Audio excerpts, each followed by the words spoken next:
जय जगन्नाथ नमस्कार। मु चिन्मयराणी दास आपणों विटालिटी आयुर्वेद तरफ नहीं आसी एक जबरदस्त प्रोडक्ट तो विटालिटी आयुर्वेद रे बहुत प्रकार रही 12टी मेडिसिन रही जार नाम हो जीवन अमृत एलोवेरा रस piles care cardio care gyno care pain clear इत्यादि से गैस केयर होउछि अन्यतम।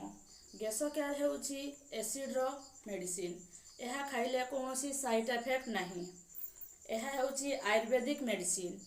आयुर्वेदिक मेडिसिन आगुरी तो समस्त व्यवहार करुथिले एबे मध्य सेही मेडिसिन व्यवहार करी लोक माने भल होउचंती। यार भल रिजल्ट मध्य मिलुछि। यार रिजल्ट कहया पई गले मु निजे याकू व्यवहार करुछि।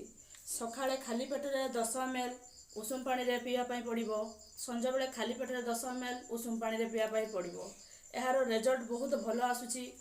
आउ एलोवेरा रस भी रिजल्ट भल आनिछि कारण मो पुओ पई भी मु एलोवेरा रस दउछि। विटालिटी आयुर्वेद रे एक इनकम रो संस्था मध्य रहिछि। आपण माने जदि इनकम करबा सहित आपण को फैमिली को सुरक्षित रखिया पई चाहुचंती तबे ऊपर दिया जाइथिबा नंबर रे कॉल करंतु। नमस्कार। जय जगन्नाथ।